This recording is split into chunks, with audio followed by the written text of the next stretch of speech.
ఈ ప్రేమ పక్షులు ఇలా విడిపోవడానికి కారణం ఏంటి? వాళ్ళ ఇద్దరి మధ్యలో ఆ దూరమే కారణమా? మూడో వ్యక్తి ఎవరైనా ఉన్నారా ఏంటి? ఒక్కసారి రవి నాయక్ ఒక్కసారి మనము వీళ్ళిద్దరి మధ్యలో ఏదైతే ఆ లవ్ సాంగ్ ఉందో ఆ లవ్ సాంగ్ ని కూడా ఒకసారి వినే ప్రయత్నం చేద్దాం. అంత తీపి ప్రేమ ఎంత మధురం, ప్రియురాలు అంత తీపి, అంతవరకు వచ్చి ఇంకేం రాదు. ఇంకా ప్రేమ ఎంత మధురం, ప్రేమ ఎంత మధురం, ప్రియురాలు అంత తీపి అని పాటలు పాడుకుంటున్నారు, హ్యాపీగా నవ్వుకుంటున్నారు, ముసి ముసి నవ్వులు నవ్వుతున్నారు ఒకరినొకరు చిరునవ్వుతో. అలాగే love you to Chinnu, love you Chinnu అని చెప్పేసి చెప్పడం, లవ్ యూ బావా అని చెప్పి తాను కూడా మాట్లాడడం. ఇంత రిలేషన్షిప్, ఇంత బాండేజ్ ని వీళ్ళందరికీ ఉన్న ఈ ఇద్దరికి ఉన్న ఈ బాండేజ్ ఒక్కసారిగా మరి ఇలా మారిపోవడానికి గల కారణం ఏంది? 6 నెలల క్రితం ప్రేమ పక్షుల్లా దేశం అంతా చుట్టారు. నువ్వు ఎక్కడికి వెళ్తే నీతో పాటు నేను వస్తాను, నీకు తోడుగా ఉంటాను, నీకు లైఫ్ ఇస్తా, నీ లైఫ్ లో ఎవరు లేరు కదా అన్న వర్షిని ఇప్పుడు నా జోలికి వస్తే నా పేరు తీసుకున్నా, నా పేరు బయటికి తీసినా, నా పేరెంట్స్ విషయం బయటికి తీసినా కానీ జాగ్రత్తగా ఉండదు, మామూలుగా ఉండదు. నేను ఖచ్చితంగా దీనికి సమాధానం ఇస్తా అని చెప్పుకొస్తుంది. దీన్ని ఎలా చూడాలి రవి?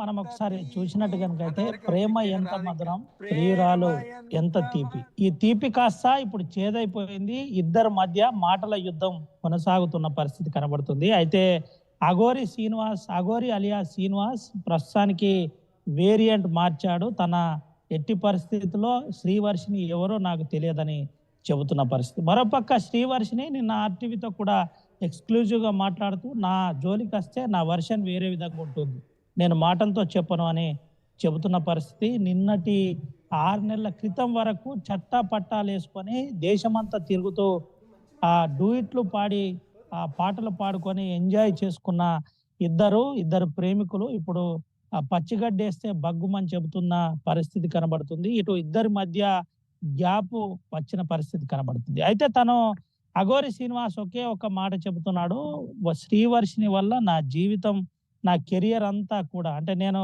భక్తిలో ఉన్న నా కెరియర్ అంతా కూడా సర్వనాశనం అయిపోయింది. ఇదంతా కూడా ప్రీ ప్లాన్ గా, పకడ్బందీగా ఒకరిద్దరు కలిసి నన్ను ట్రాప్ చేసే కుట్ర చేశారని ఆర్టీవీతో గతంలో మాట్లాడిన పరిస్థితి కనబడింది. గతంలో మాట్లాడుతూ చాలా క్లియర్ గా చెప్పే ప్రయత్నం కూడా మరికొన్ని విషయాలు చెప్పాడు. తనకు సంబంధించిన అంశంలో చాలా రకాలుగా ఆర్థికంగా నేను నా పేరు పరంగా అన్ని రకాలుగా డ్యామేజ్ జరిగిందని ఇటు అఘోరి శ్రీనివాస్ చెప్పిన పరిస్థితి. ఇప్పుడు ఒకవేళ కనుక శ్రీవర్షినికి సంబంధించిన పేరు నాకు చెప్పద్దు, దయచేసి శ్రీవర్షిని ఎవరో కూడా నాకు తెలియదు, నేను నా జీవితంలో ఏదైనా తప్పు చేసి కనుక ఉంటే ఇదే పెద్ద తప్పు, నన్ను అందరూ క్షమించాలి అని చెబుతున్న పరిస్థితి. ఇప్పుడంతా కూడా శివారాధనతో పాటు ఇటు అమ్మవారి సేవలో నేను నిమగ్నం అవుతాను, అదే నా అంతిమ మార్గం అని చెబుతున్న పరిస్థితి కనబడింది. మరోపక్క శ్రీవర్షిని కూడా అసలు నన్ను మాయమాటలు చెప్పి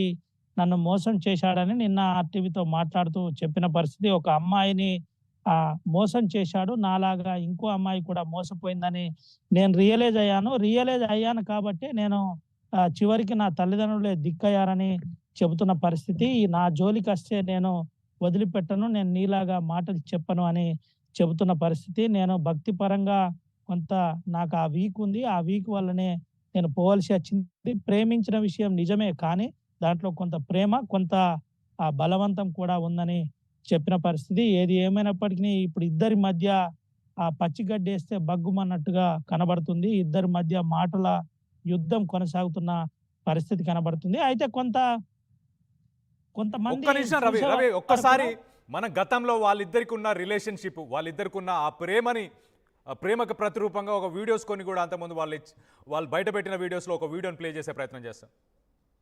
ఇంకేం రాదు. ఇంకా లవ్ యూ చిన్ను, నువ్వు దొరకడం నా అదృష్టం, జీవితాంతం ఇలాగే కలిసి ఉందాం, ఎవరు ఏమనుకున్నా, ఎవరు ఎంతమంది బురద జల్లినా సరే, నీకు నేను, నాకు నువ్వు, జీవితాంతం ఇలాగే ఉందాం.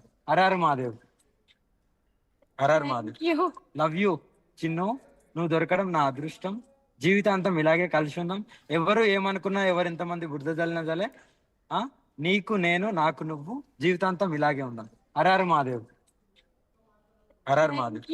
లవ్ యూ చిన్ను, నువ్వు దొరకడం నా అదృష్టం, జీవితాంతం ఇలాగే కలిసి ఉందాం, ఎవరు ఏమనుకున్నా, ఎవరు ఎంతమంది బురద జల్లినా సరే, ఎవరేమనుకున్నా జీవితాంతం మరిద్దరం కలిసి ఉందాం, ఖచ్చితంగా మరిద్దరం ఇలానే ఉందాం అని చెప్పేసి ఆ వర్షినికి ముద్దు కూడా పెట్టాడు అఘోరి. సో అలాంటి సిచ్యువేషన్ నుంచి కట్ చేస్తే 6 నెలల్లో సీన్ మారిపోయింది. మరి వీళ్ళిద్దరి మధ్యలో ఆ వికటించడానికి కారణం ఏంటి? జైలు జీవితంలో ఉన్నప్పుడు వీళ్ళిద్దరి మధ్యలో సంభాషణ జరిగిందా? మళ్ళీ వీళ్ళకి ప్రేమ చిగురించే అవకాశం ఉందా? మీరేమనుకుంటున్నారు కింద కామెంట్ రూపంలో తెలియపరచండి. మొత్తానికైతే మనం చూడొచ్చు 6 నెలల కింద నేను లైఫ్ ఇద్దాం అనుకున్నా అని చెప్పేసి వర్షిని చెప్పుకొచ్చింది. నన్ను మోసం చేశాడు, నన్ను ఫోర్స్ చేసి పెళ్లి చేసుకున్నాడు అని చెప్పేసి ఇప్పుడు చెప్పుకొస్తుంది. 6 నెలల క్రితం పెళ్లి చేసుకున్న సమయంలో ఆ వీడియోస్లో మాత్రం చాలా క్లియర్గా చెప్తుంది, నేను చాలా హ్యాపీగా ఉన్నా, ఇష్టపూర్వకంగానే నేను మా బావకి నేను ప్రపోజ్ చేశాను, నేను పెళ్లి చేసుకుంటున్నాను అని చెప్పేసి ఆ వీడియోలో చాలా సంతోషంగా చాలా హ్యాపీగా మాట్లాడుతూ మొత్తానికైతే ఆ వీడియోని రిలీజ్ చేశారు. దాని తర్వాత ఎవరేమనుకున్నా ప్రాబ్లం లేదు నాకు. మొదటి మ్యారేజ్, ఫస్ట్ మ్యారేజ్ గురించి ఏదైతే ఫేక్ న్యూస్లు వస్తున్నాయో వాటన్నిటికీ చెక్ పెట్టడానికే మేము పెళ్లి చేసుకుంటున్న ప్రస్తుతం అని చెప్పేసి ఆ వర్షిని చెప్పింది అప్పుడు. మరి కట్ చేస్తే ఇప్పుడేంటి? నన్ను ఫోర్స్ చేసి పెళ్లి చేసుకున్నాడు, నన్ను మాయ మాటలు చెప్పి పెళ్లి చేసుకున్నాడు, నేను లైఫ్ ఇద్దాం అనుకున్నా.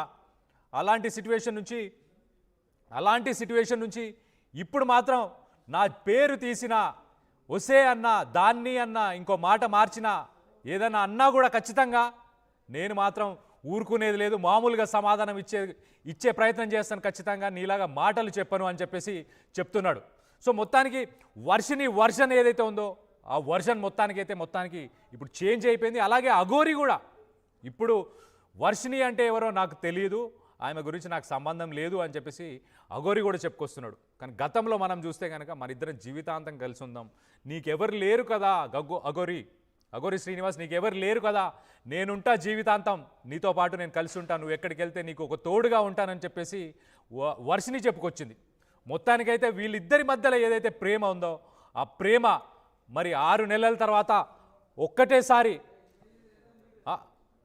ఒక్కసారి మీరు ఎవరైనా వర్షినికి అలాగే అఘోరికి సంబంధించిన ఈ ఇష్యూపై మీరు మాట్లాడాలనుకుంటే కింద ఫోన్ నంబర్స్ వస్తున్నాయి, ఆ నంబర్స్కి మీరు కాల్ చేయండి. మనం దాని గురించి మాట్లాడుకునే అవకాశం ఖచ్చితంగా ఆర్టీవీ మీ అందరికీ కల్పిస్తుంది. 04069316611 ఈ నంబర్కి, అలాగే ఇంకొక నంబర్కి బాక్స్లో ఏదైతే కనిపిస్తుందో ఇంకొక నంబర్కి కాల్ చేసి మీరు మీ అభిప్రాయాలను తెలియపరచవచ్చు. సో ఒక్కసారి మనం చూస్తే కనుక లవ్ యూ చిన్ను, అలాగే లవ్ యూ టూ అని చెప్పేసి వర్షిని చెప్తుంది. సో అలాంటి ఒక కాన్వర్జేషన్, అలాంటి ఒక బాండింగ్ ఆ వీడియోలో చాలా చూడండి, ఎంత హ్యాపీగా ఆ స్మైల్స్, ఆ కళ్ళల్లో ఆనందం కనిపిస్తుంది. ఒకరికొకరు జీవితంలో మేము ఉంటే చాలు, ఇంకెవరూ అవసరం లేదు, అలాంటి ఒక ఫీలింగ్ని కనిపిస్తున్నారు. అరే ఎంత అద్భుతంగా ఉంది ఈ జంట, అసలు ఎప్పుడు చూడలేదు ఇలాంటి జంటని, ఇలా కూడా జరుగుతుందా అన్న అభిప్రాయాలు ప్రజల్లో వచ్చినాయి. ఆ మధ్యకాలంలో మనం చూస్తే సోషల్ మీడియా మొత్తం ఎక్కడ చూసినా అఘోరి అలాగే వర్షినికి సంబంధించిన వీడియోస్ వైరల్ అవ్వడం, వాళ్ళు వివిధ ప్రదేశాలకు వెళ్తూ అక్కడి నుంచి వ్లాగ్స్ చేస్తూ అక్కడి నుంచి మీడియాని ఉద్దేశించి అలాగే తెలుగు రాష్ట్రాలకు సంబంధించిన ప్రజల్ని ఉద్దేశించి కూడా వాళ్ళు ఎప్పటికప్పుడు మాట్లాడుతూ వచ్చారు. మళ్ళీ ఒక్కసారి అసలు వర్షిని ఇంతకుముందు గతంలో వీళ్ళిద్దరి మధ్యలో సంభాషణలు ఎలా ఉన్నాయి, అప్పుడు వర్షన్ ఏంటి, ఇప్పుడు వర్షన్ ఏంటి, వర్షినికి సంబంధించి అలాగే అఘోరికి సంబంధించిన వీళ్ళ గతంలో వీళ్ళు ఏం మాట్లాడారు, ఇప్పుడు ఏం మాట్లాడారు అనేది ఒక్కసారి చూసే ప్రయత్నం చేద్దాం. ఈ ఫేక్ న్యూస్ మొదటి భార్య ఇది అని చెప్పి తీసుకొస్తున్నారు కాబట్టి మేము కూడా డిసైడ్ అయిపోయి ఎంత తొందరగా పెళ్లి చేసుకునే అంత మంచిది, వీళ్ళందరికీ సమాధానం చెప్పినట్టు ఉంటది అని చెప్పని డిసైడ్ అయి చేసుకోవడం జరిగింది. చాలా హ్యాపీగా చాలా సంతోషంగా అనిపించింది. అది కాక నన్ను ఒక పెళ్లి కూతురు వస్త్రధారణలో చూస్తే నాకు చాలా ఆనందం అనిపించింది. అంటే పెళ్లి అవుతుంది అనే సంతోషం నా మొహంలో చాలా, అంటే మీకు అర్థమయ్యే ఉంటది ఎలా ఉంది అని.